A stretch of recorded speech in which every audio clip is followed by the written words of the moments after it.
45 years of China-U.S. diplomatic relations. Forged in the past, built in the present. The world's most important bilateral relationship.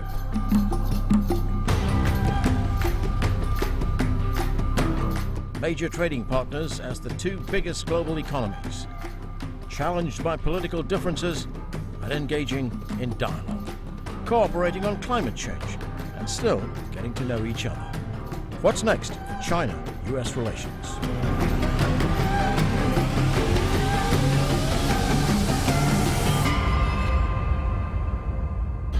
Hello, I'm Anand Naidu and welcome to CGTN America's special program looking at 45 years of China-U.S. diplomatic relations. Over the next hour, we will discuss the past, present and future of the world's most important bilateral relationship. You will hear from China's foreign minister and the Chinese ambassador to the United States. And you will also get perspective from a former U.S. ambassador who served as the principal American interpreter for President Nixon during his groundbreaking trip to China in 1972. But we begin with this report from CGTN's White House correspondent, Nathan King.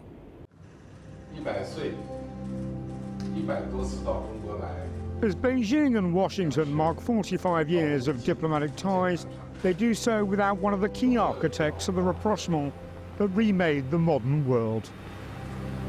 Peace and progress between China and the United States is in the self-interest of each country and in the interest of the world.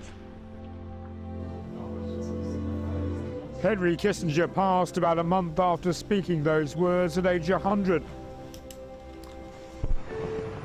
He'll always be remembered for paving the way for President Richard Nixon's visit to China in 1972. The principles laid down in that visit are still in place today.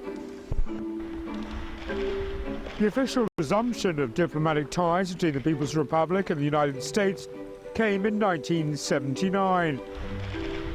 Deng Xiaoping's highly successful trip to the US culminated in a White House visit where the One China policy, recognizing the People's Republic of China as the sole legitimate government of China, was adopted by Washington. Deng Xiaoping and I... Talking to CGTN's Mike Walter some 10 years ago, former President Jimmy Carter remembered the historic nature of those agreements. My hope and dream in those days that the new relationship that I established with Deng Xiaoping and between our two countries would be long-lasting, would be effective, would be conducive to better understanding between our two great countries, and also would be a matter of providing stability for economic development and peace.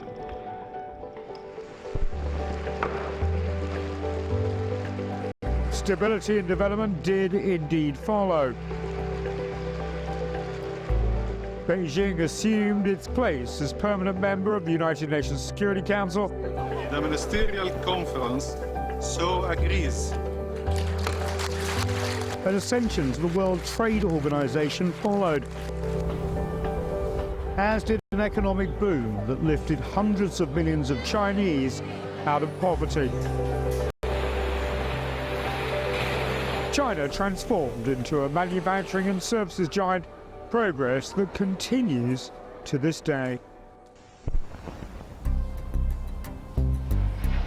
But there have been bumps in the road, especially in the last decade.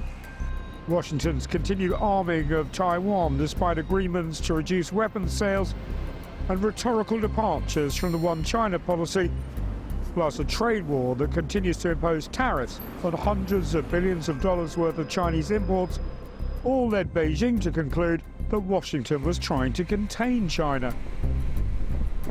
US security arrangements in the Pacific, like the Quad and AUKUS partnership with allies, added to those suspicions.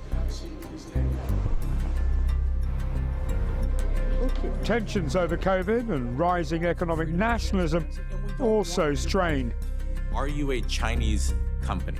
Washington labeled China as a, quote, strategic competitor and restricted sales of high-end semiconductors and other technologies and sanctioned Chinese corporate champions like Huawei, ZTE, even considering a ban on TikTok. But in the last year, cooler heads seem to be prevailing. The US sent high-level officials to Beijing, helping restore diplomacy that led to the historic meeting in the fall between President Xi Jinping and Joe Biden in San Francisco. The China-U.S. relationship, which is the most important bilateral relationship in the world, should be perceived and envisioned in the broad context of the accelerating global transformations unseen in a century. It should develop in a way that benefits our two peoples and fulfills our responsibility for human progress. And since that San Francisco meeting, high-level contacts on the military, diplomatic and other levels have increased, searching for solutions and a path forward on today's biggest problems, whether it be climate change, the future of artificial intelligence, green financing, and many more. At least for now, it seems that US-China relations are back on track. Nathan King, CGTN, Washington.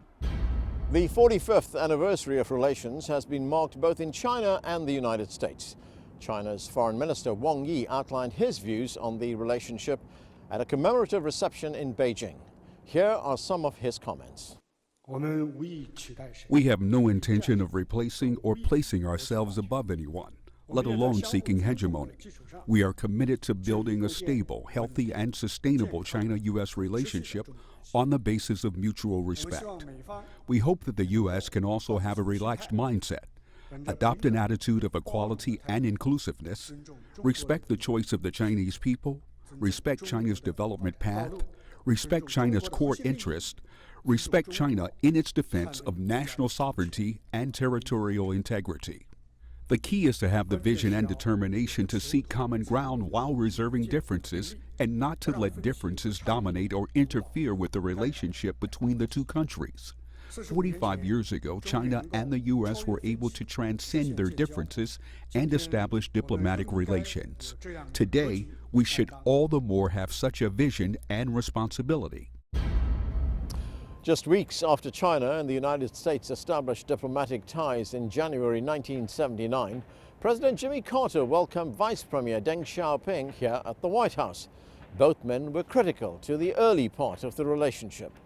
The Carter Center Forum in Atlanta recently marked the historic 45th anniversary of China-U.S. relations, and the Chinese ambassador to the United States, Xiu Feng, delivered a video speech. Here is some of what he had to say. January the 1st this year marked the 45th anniversary of the establishment of diplomatic relations between the People's Republic of China and the United States of America. President Xi Jinping and President Joe Biden exchanged congratulatory letters, speaking highly of the historical significance of the event, recognizing the historic achievements in China-U.S. relations over the past 45 years, and expressing readiness to jointly steer the relationship forward. Over the past 45 years, the China-U.S. relationship has kept forging ahead despite twists and turns, growing into the most important bilateral relationship in the world today. It has boosted the well-being of the two peoples and also contributed to peace, stability, and prosperity in the Asia-Pacific and the world. Taking stock of the past 45 years, we believe that the most important inspiration is that China and the United States stand to gain from cooperation and lose from confrontation. And working together is our only correct choice. The broadest consensus is that we should make the China-U.S. relationship work and not mess it up, which is also a shared expectation of the international community. The only right way to get along is mutual respect, peaceful coexistence, and win-win cooperation. Ladies and gentlemen, in the recent years, the China-U.S. relationship has run into unprecedented difficulties. But to our encouragement, President Xi and President Biden held a historic summit meeting in San Francisco 2 months ago. It has not only helped to restore stability to the bilateral relationship, but also fostered a future-oriented San Francisco vision, charting the course for the sound, stable, and sustainable development of China-U.S. relationship in the new era. We need to embark on a new journey from San Francisco onward, start with concrete steps, and faithfully deliver on the important common understandings reached between our two presidents. It is important to reject the Cold War mentality and develop a right perception toward each other. Policymaking is based on how we perceive each other, which will then lead to actions with results. Are we adversaries or partners? This is the fundamental and overarching question we need to answer. If one sees the other side as a primary competitor, a pacing threat, and a target for containment, improving and stabilizing bilateral relationship would be out of the question. Following the path of peaceful development is China's solemn commitment. We aspire to build a community with a shared future for mankind with other countries. We will never seek hegemony with growing strength. Still less do we plan to challenge or unseat the United States. It is our sincere hope to be partners and friends with the United States. We are convinced that the earth is big enough for China and the United States to develop respectively and prosper together, that our success is each other's opportunity rather than challenge, that the two sides need to help each other succeed instead of undercutting one another, and that the world should not be thrust back into division and block confrontation. At the same time, China has interests that must be safeguarded, principles that must be upheld, and red lines that must not be crossed. It is important to manage differences and disagreements and keep to the right direction of China-U.S. relations. This relationship has always been based on recognizing differences and respecting each other's core interests. Differences abound even between the United States and its allies, not to mention between China and the United States. Two countries different in history, culture, social system, and stage of development. But this does not mean that we are bound to collide head-on. The differences did not prevent us from establishing and developing relations 45 years ago. There's even less reason why they should block our exchanges and cooperation now. Ladies and gentlemen, when our two countries established diplomatic relations in 1979, Mr. Deng Xiaoping pointed out that friendship and cooperation between Chinese and American peoples will surely have positive and far-reaching influence on how the world will evolve. When we celebrated the 40th anniversary of the relationship, President Carter wrote that leaders must bring new vision, courage, and ingenuity to new challenges and opportunities. But I believe they also must accept our conviction that the United States and China need to build their futures together for themselves and for humanity at large. As we speak, the China-U.S. relationship is again at a new historical standing point. Let us stay true to the commitment we made when establishing diplomatic ties, act in line with the trend of the times, show foresight, courage, and creativity, and live up to our responsibility. Let's work together to earnestly implement the important common understandings reached between President Xi and President Biden, turn the San Francisco vision into reality, and write more success stories of mutual respect, peaceful coexistence, and willing cooperation between our two countries. Thank you very much. Now, for an American viewpoint, we turn to Chaz Freeman, a former U.S. ambassador. He was the principal American interpreter for President Nixon when he visited China in 1972. The retired diplomat and writer also served as the Director for Chinese Affairs at the U.S. Department of State from 1979 to 1981. Ambassador Freeman, thanks so much for joining us. Let's go back to President Nixon's historic visit to China in 1972. You served as his main interpreter at that time. Nixon met with the Chinese Premier Zhou Enlai as well as Chairman Mao Zedong. It's been called the week that changed the world, and it concluded with the Shanghai Communique. How critical was that visit in setting in motion the establishment of diplomatic ties between the two countries that took place in 1979? Well, that visit broke a long pattern of mutual isolation. The U.S. had practiced containment of China during the period when China was allied with the Soviet Union and thereafter. Starting in July of 1971, when Henry Kissinger made his famous secret visit to Beijing, we began to find a modus vivendi between us. But it couldn't have happened without President Nixon actually taking the brave step he did, traveling to the capital of a state we didn't recognize, a government we didn't recognize, and meeting with the leaders that you mentioned, Chairman Mao Zedong and Premier Zhou Enlai. It was in every respect a geopolitical turning point from which we continue to benefit, although the relationship has taken a bad turn recently. So, as you say, this was a historic occasion, a geopolitical turning point. What was the atmosphere like at that initial meeting? Was it very cordial?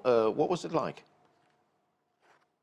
Well, I think most of course, as part of the party, this was my first visit to either Shanghai, or where we arrived first to change planes and refuel, or Beijing. So there was some initial nervousness. It was very quickly set aside by our Chinese hosts, who were most gracious. The atmosphere between Premier Zhou Enlai and President Nixon was excellent. Premier Zhou Enlai, of course, was a man of enormous personal grace and diplomatic capacity. I did not attend the meeting with Chairman Mao, so I can't comment on that. But I gather that it was a strategic discussion, and one of the characteristics of Richard Nixon was that he was a strategic thinker, and it was on that basis that he made the momentous decision to reach out to China after almost 3 decades of mutual estrangement.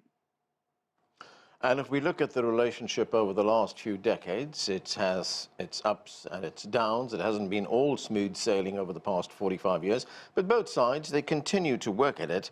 The Chinese president, in fact, called this relationship the most important bilateral relationship in the world. I mean, whether we look at it from a political point of view or from an economic perspective, why is this relationship so critical? Well, the United States and China each have a claim to be the world's largest economy. China produces about 1/3 of the world's industrial products, the United States about 1/6. China's economy in purchasing power terms is probably 1/3 larger than that of the United States, but most people use the dollar nominal exchange rate as a basis for these comparisons. And on that basis, China is about 2/3 the size of the United States. We're obviously both very populous countries. We are world powers, which means that anywhere in the world there is an issue, our interests and concerns have to be taken into account in dealing with that issue.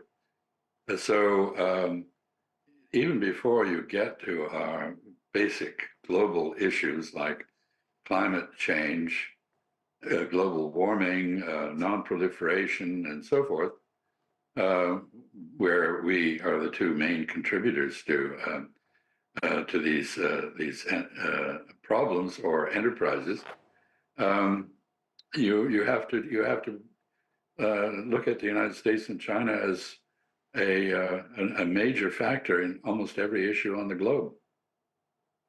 Well, if we look at one issue, the tensions over trade, we look at the tariff war, we've seen that, the relationship has had to survive these differences that the two countries has had. In 2023, we saw a series of meetings by very high-level U.S. officials to China. It culminated in that summit between President Xi Jinping and President Biden that took place in San Francisco towards the end of 2023. I mean, how important were those meetings and the summit itself in reducing tensions?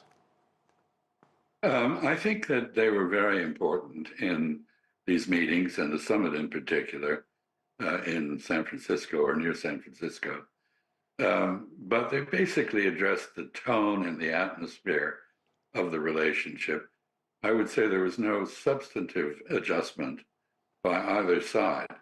Nevertheless, we're in a holding pattern that is more favorable now than the one that preceded those meetings, and that is an achievement.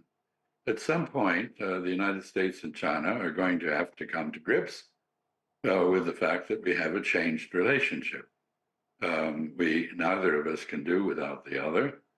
And interestingly, despite the American turn to protectionism and the erection of a tariff wall, Chinese exports to the United States actually increased last year. You say we are in something of a holding pattern right now. There were some agreements that came out of the summit in San Francisco. There was an agreement on military-to-military communications. There was talks on the use of AI, particularly its military applications. There were also discussions on countering trade in illegal narcotics. Does all that encourage you? Those were important topics to address. But I have to say that essentially there was nothing new in those agreements, except for the one on AI.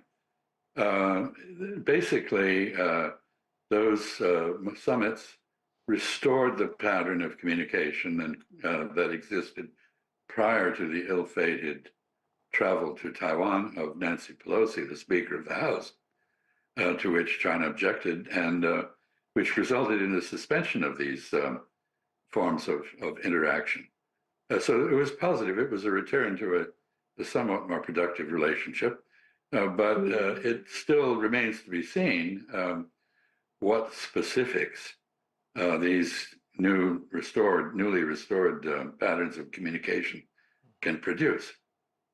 What do the two sides have to do to get to know each other better? I mean, we saw that dialogue that took place, as I said, in San Francisco. But what needs to happen in the months ahead, the years ahead?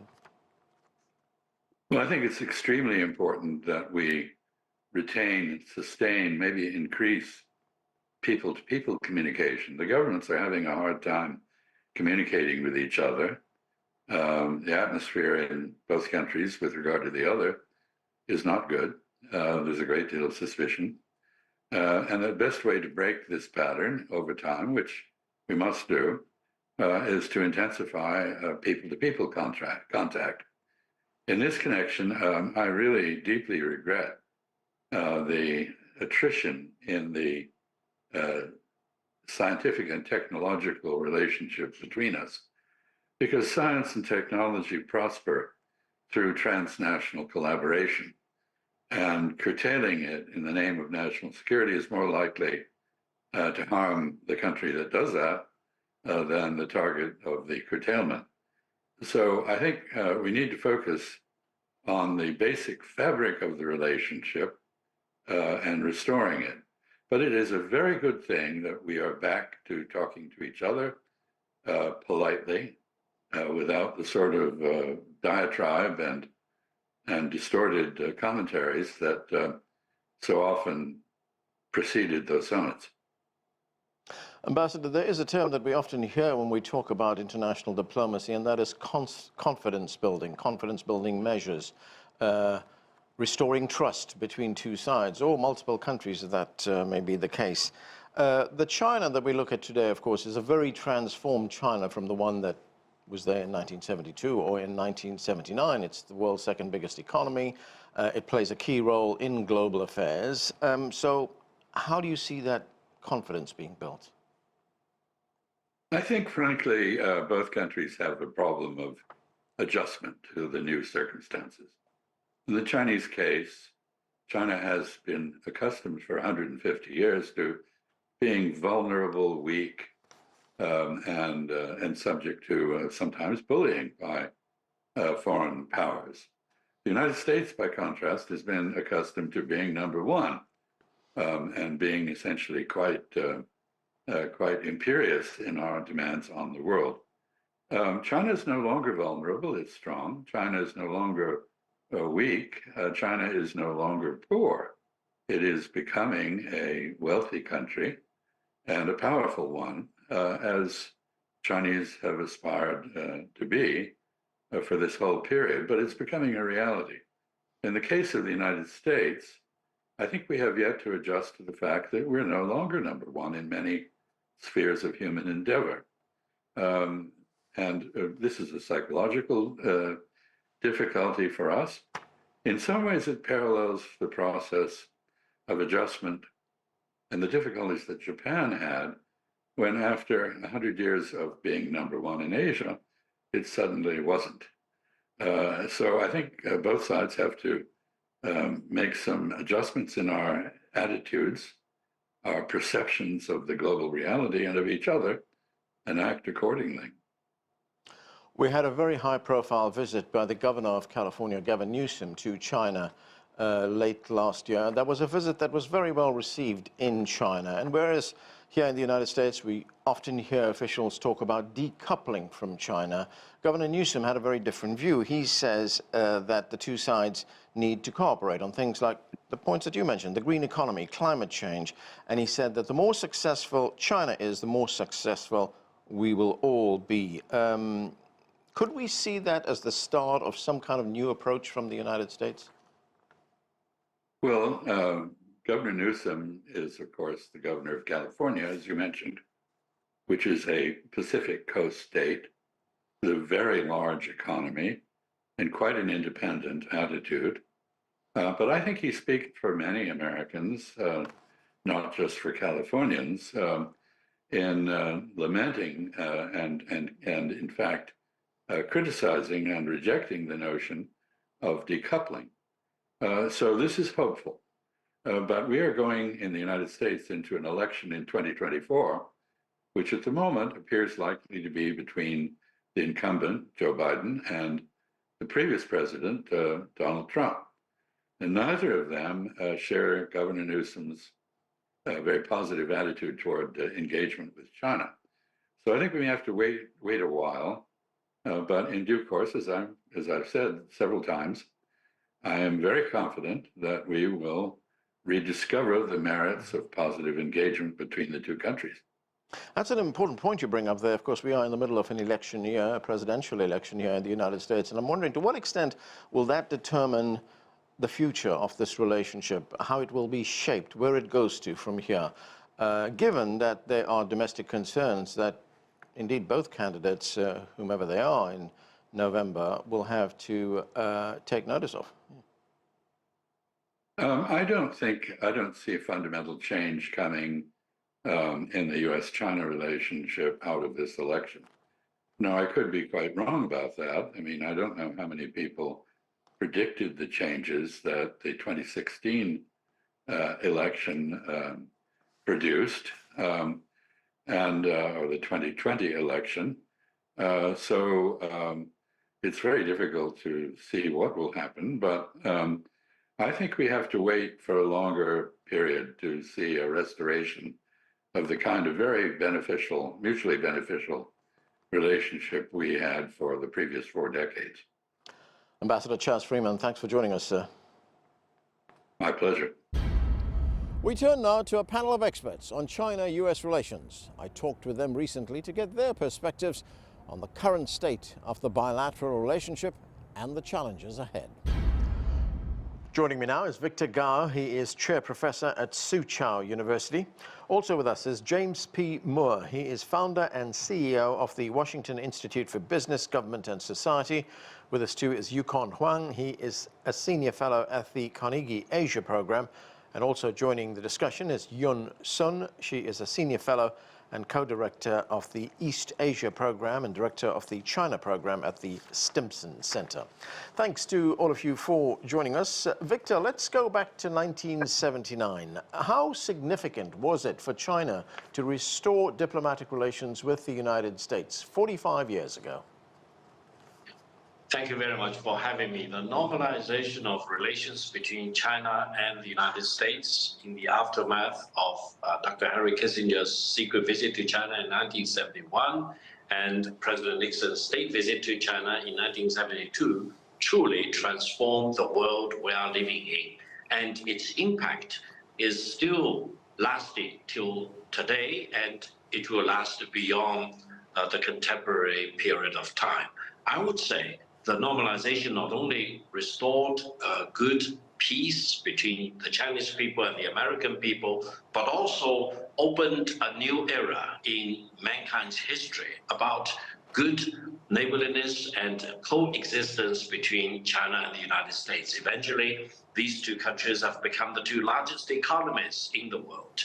Even though there are ups and downs in the bilateral relations, I think overall, the normalization resulting in more than 40 years, 45 years of good, solid exchanges between the two countries and the two people are really a blessing for mankind, because this normalization paved the way for peace and friendship and constructive relations between China and the United States in all relevant sectors. Yukon Huang, 45 years ago, China was also embarking on its reform program, its opening up policies. Today, it's an economic powerhouse, as Victor just pointed out, one of the biggest economies in the world. How would you describe China-U.S. relations today? Let me go back to 1980. I just joined the World Bank at that time. I remember very clearly our president, Robert McNamara, former U.S. Defense Secretary, reporting on his meeting with Deng Xiaoping in Beijing. And it was a very memorable historical occasion. And the message came from Deng Xiaoping. And he said that China would grow and develop with or without the assistance of the West. But with the aid of the United States and the Western powers, China would actually develop much quicker. And that's what happened. It launched years of foreign investment, trade, and collaboration. The next historical event or period that I would recall was in the late 90s and 2001, when I was based in Beijing. And that period with the negotiation of China joining WTO. And with U.S. support and under President Clinton, China accelerated reforms, opened up its agricultural sector, and joined 2001 in WTO. And that launched a period of major trade and reform, strong collaboration between the U.S. and China, 3 decades of double-digit growth. And I think this benefited not just China, but it benefited the entire world.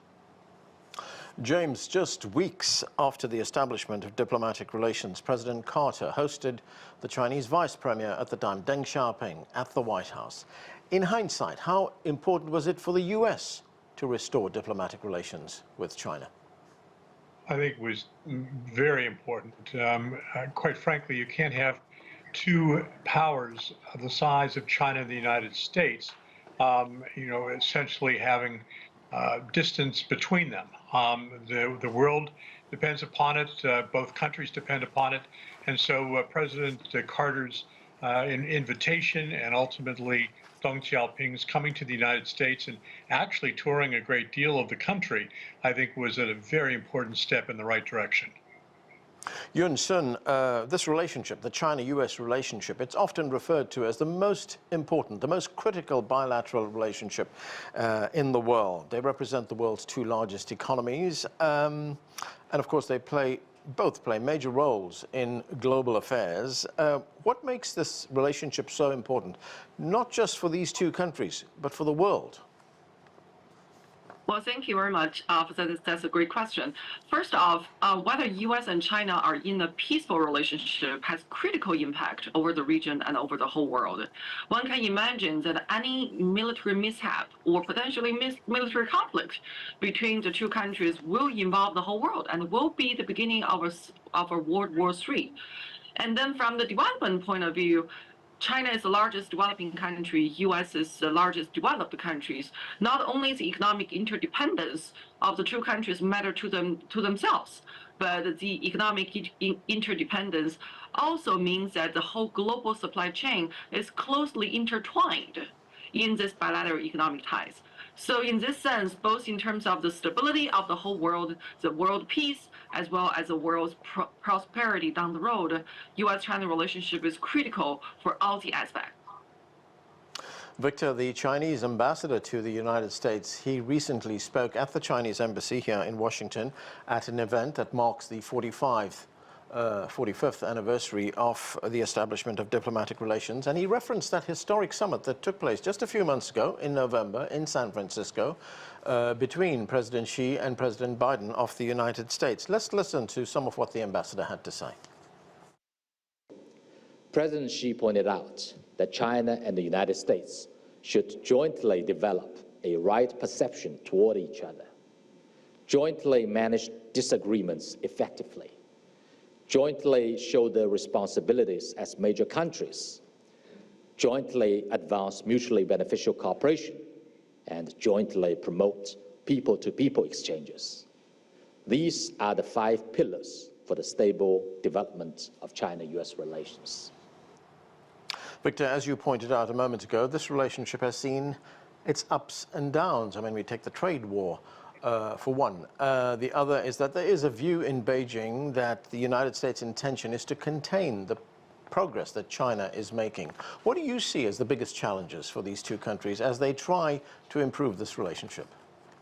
Well, first of all, the summit meeting between President Biden and President Xi Jinping of China in San Francisco later last year was a very important event in China-U.S. relations. I would say, from the Chinese perspective, we just want to see that in addition to talking the right talk in San Francisco, the United States will also walk the right walk in respecting China in terms of its sovereignty and territorial integrity, and in dealing with China as an equal. From the Chinese perspective, we actually want to deal with the United States in all respects of our relations as an equal, rather than, for example, having any desire or commitment to impose our political system onto the United States. Between China and the United States, they need to deal with each other on an equal basis, respecting each other, and the differences between our two countries should be what will unite us, rather than what would divide us. And I've been calling for inevitability of peace between China and the United States because war should not be an option between China and the United States. And anyone who is agitating for war between China and the United States probably will be guilty of the largest crime against humanity. Let's talk about peace. Let's get along with each other despite of our differences, and that will make the whole world a safer and better, a more prosperous world for the future generations of mankind. Yukon, Huang, of course, this has not been a static relationship. It's changed, and it's changed radically over the last 4.5 decades. China has made extraordinary progress in building out its infrastructure, in its program of modernization. Its role on the world stage is very different now from when it first established relations, diplomatic relations with the United States. How has that changed the relationship with Washington? Well, part of the tensions between the United States and China is a concern that China's rise means that America will lose its stature, its standing as the leader in economic and technological relationships. But I think this kind of zero-sum game is overblown. If you look at what's happened over the last 10 or 20 years, China has made a lot of progress. It used to be ranked, for example, number 40th in terms of its innovative capacity. It's risen to number 10.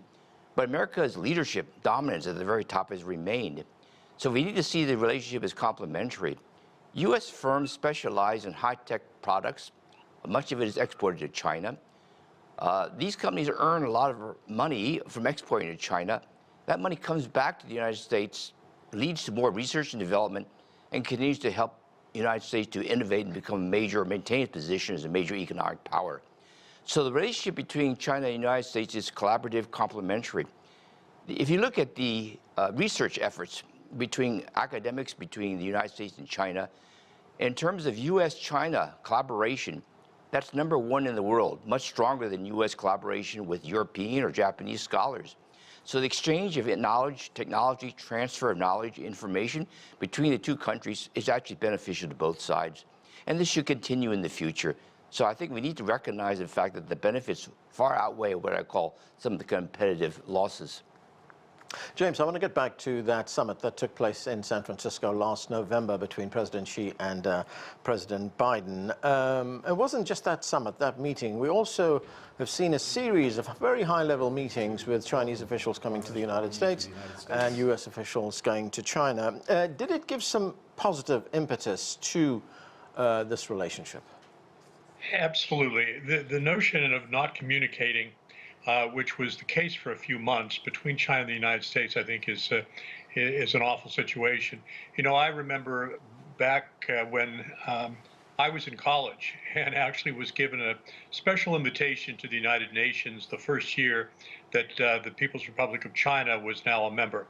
I had the chance to meet Huang, who was at that time the first Chinese ambassador to the United Nations, would become foreign minister and then vice premier of China.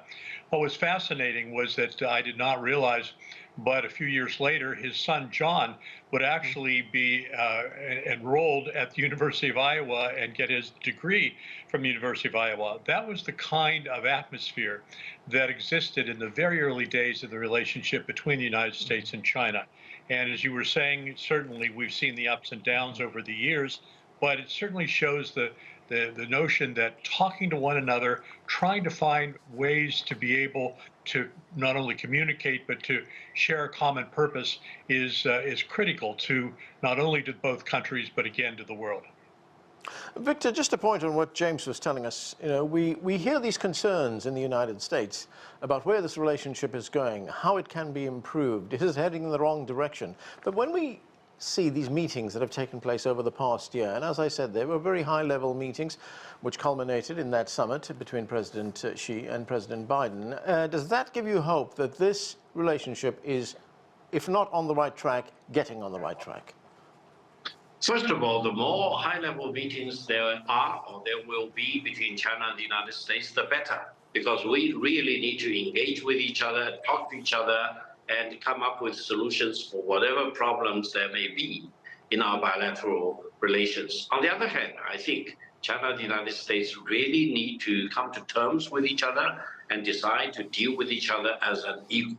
If, for example, the United States really wants to put China in a subjugated position, that will not happen because China will never accept that status. China wants to deal with the United States as completely unequal so that we can promote our bilateral relations in a positive way and jointly contribute to world peace and stability and development. That means China and the United States really need to understand each other better, especially in terms of strategic goals. For example, the United States should not come to the wrong conclusion that China wants to become the next superpower or the hegemon in the world, or China wants to impose its political system or ideology onto the United States. For terms like this, we can really talk with each other and try to come up with the guardrails, as we say that. But in terms of development, for example, no one should expect that they can take away China's right of economic development. And the steady growth of the Chinese economy is not only good for the Chinese people, but in many senses of the world, it's also good for the American people and the American consumers. I would say if China and the United States have the right mindset for each other, dealing with each other as an equal, then there will be limited potentials for our mutually beneficial cooperations. That's the highway for China-U.S. relations. Yunsun, as we heard, you know, there are challenges facing both countries as they try to move this relationship forward. But there's also a question of how this relationship is framed in a very broad sense. You know, at a welcome dinner at that meeting in San Francisco last November, President Xi said the number one question for the United States is, are we adversaries or partners? And he stressed that China is ready to be a partner and a friend of the United States. But there are, of course, those in the United States who are less receptive to an improving relationship, especially now. We are now in the middle of an election here, right in the United States. So to what extent can domestic U.S. politics actually influence this relationship? Domestic politics of the United States is, in fact, a key driver of the U.S. policy towards China, because any of the China policy that is being formulated here in Washington is subject to debate, at least between the Democrat Party and the Republican Party. And we know that the two parties, while we do say that there is a bipartisan consensus between the two parties about what policy that the executive branch should in the end pursue, well, we are seeing some differentiation within that bipartisan consensus. But overall, the debate remains to be which party should be tougher, which party is tougher on China. And being tough on China is extremely popular. Given the electoral politics here in the United States, being tough on China is always going to be more popular compared to the more nuanced understanding or more nuanced formulation of a China strategy. So in fact, from that perspective, I would say that the domestic politics is the single most important driver of U.S. current policy towards China. Victor, what are your thoughts on that? Well, with due respect, I tend to disagree. Why? Because I think the real question the Americans need to ask is whether being tough against China is in the fundamental interest of the American people. Because if anyone really believes that the American people want to be enemies of the Chinese people, come on, that will be a dead end. If anyone really believes that they want to urge the United States to rule above China, subjugate China to the U.S. rule or domination, that's really indulging in fantasy. I think pragmatism and realism should be the rule of the day. And I have tremendous amount of respect for the American people, and I do trust the American people being such an honest and dignified people with a lot of creativity and eagerness to move forward to achieve greater successes for the American people themselves, would view China in a more positive way, because being tough against China does not solve any problems that the United States is faced with. It does not contribute to making America a greater country. I would say only by getting respect between China and the United States will be a better recipe for the United States and for China. And both of us should expect to grow very prosperously. And we should not expect that our growth should be at the expense of the other side. That's the wrong approach. That's a dead end, dead before it starts. Yukon, Huang, you know, we hear very often, we see very often that there is a focus on the differences that these two countries have, but they also have things that are in common. For one, if we look at the climate crisis, both the United States and China have come together to tackle the climate crisis right now. Do you see this path of cooperation continuing, that these two countries have something that they can build on? You're absolutely correct. I think the two major challenges in the coming years, one is climate change, strong collaboration on green technologies, electric vehicles, batteries, solar energies. Both sides can benefit. Both sides need to talk about what they can do to accelerate progress in reducing emissions. The other aspect, I think, is the long-term growth prospects. The forecast from major institutions suggests that next year growth rates will decline, both in the United States and China and elsewhere. There's a need to look at how you can expand the global economy, and also how you can mitigate inflationary pressures which still exist in the United States and the West. And this means looking at tariffs, reducing restrictions on trade flows. These are both areas where U.S. and China share mutual interests. James, you know, we've been talking about some of the differences that the United States and China have, but as I said, there are common areas that they'd like to tackle together. Climate change is one of them. The other is the whole issue of global governance. These are powerful countries. How do they come together to make sure that global governance is something that is maintained around the world, that is respected around the world? First of all, I think 2024, we of course are talking to one another right now at the outset of the year, is going to be a relatively difficult year, given the fact that the U.S. election is taking place in November of this year, and there's going to be an awful lot of politicking that's going to be taking place. But once we get out of this period, I think we're going to find a much more stabilized relationship between the United States and China. This is a very perilous period in which we've got to be able to watch ourselves. And so far, I think the relationship between China and the United States in terms of the dialogue between its leaders and those who surround their leaders has been relatively positive. And if we can just hold on to that throughout this year, I think we're going to see a 2025 that's going to be much more productive and much more I think, solid in terms of establishing and continuing the relationship between both countries. Okay, for the final minutes of this discussion, let's look at the people-to-people contacts in the relationship between the United States and China. It's something that President Xi has emphasized very often. Let's take a look at this report from CGTN's Jim Spellman. It was ping-pong that laid the groundwork for improved relations between China and the U.S. more than 50 years ago.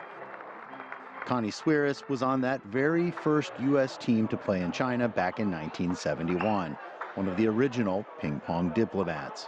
That opened the doors for China and the U.S. to begin communication and begin diplomatic ties. Pandas loaned to U.S. zoos by China have thrilled millions. Chinese food is a regular part of American dining, and Chinese art graces many U.S. museum walls. Last fall, the Philadelphia Orchestra toured China, warmly welcomed by Chinese audiences.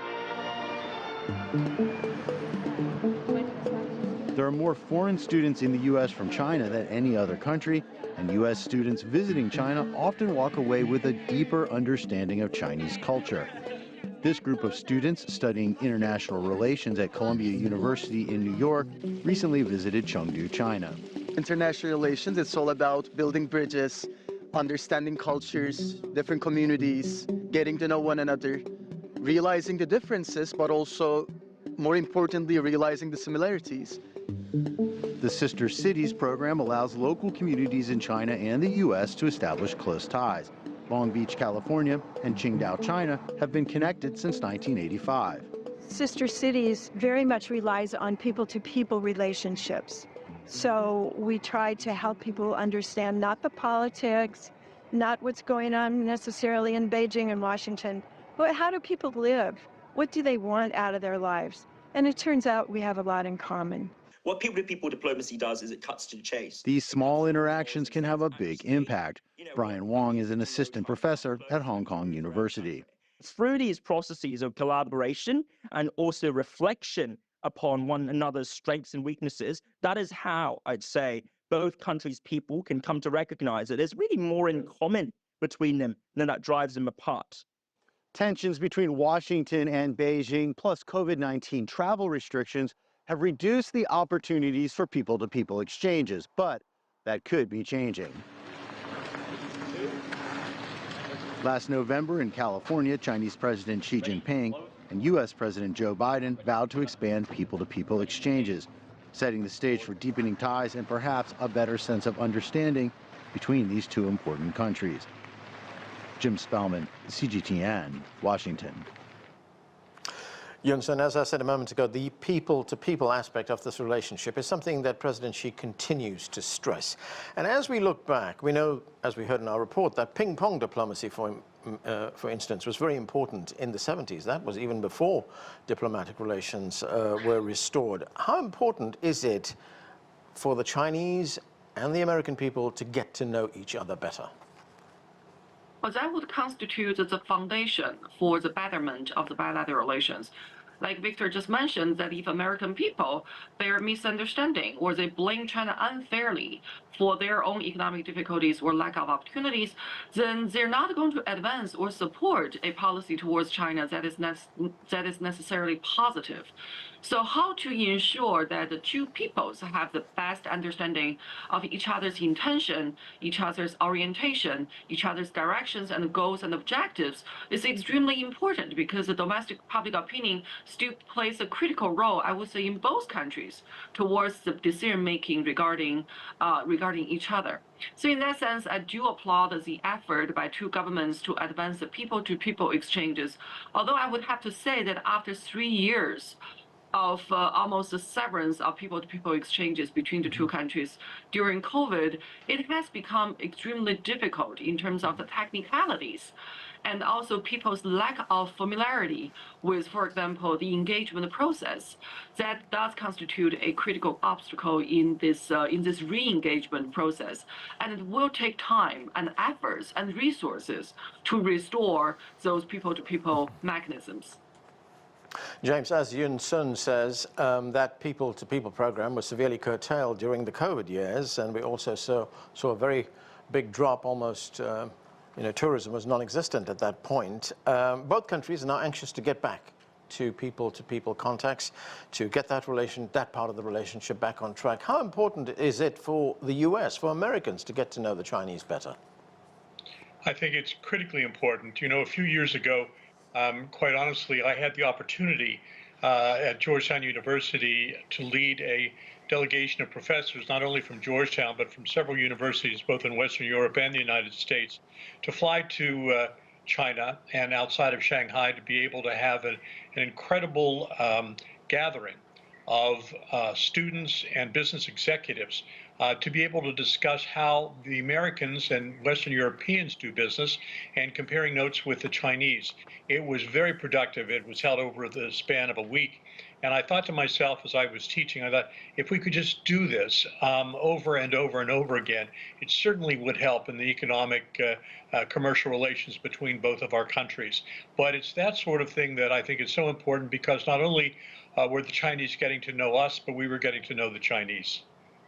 Victor, of course, young people and their relationship with each other, it's critical to improving relations between the two countries. China is implementing President Xi's initiative to invite 50,000 young Americans to China over the next 5 years. That'll be part of an exchange and study program. How important is it for young Chinese people and young American people to get to know each other, to learn more about their two countries, and generally improve their relationship? I think that's absolutely important. In my personal case, I spent 4 years in New Haven, taking 2 degrees from Yale University, and that was probably the most important highlights in my academic life. And it paved the way for my better understanding of the situation in the United States. And it led me to believe that promoting mutual friendship between China and the United States, promoting cooperation between the Chinese and the American people, are the right way for these two great nations to proceed.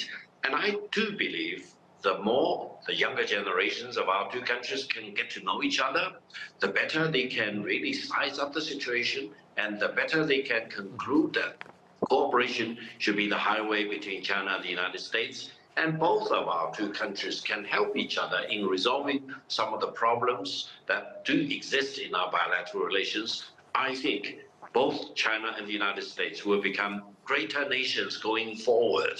And we can not only contribute to China and the United States in terms of economic development, but really we can make sure that the world we leave behind for our future generations will be a safer and a better world.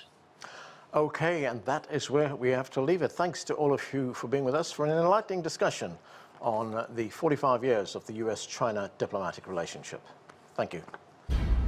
From politics to economics and people-to-people interaction, the China-US relationship over the last 45 years has been extremely important for both countries. And in an ever-changing world, future relations between these two major powers will continue to play a critical role in the years ahead. I hope you've enjoyed this CGTN America special program on 45 years of China-US diplomatic ties. It's been an engaging and informative hour. Thanks for watching.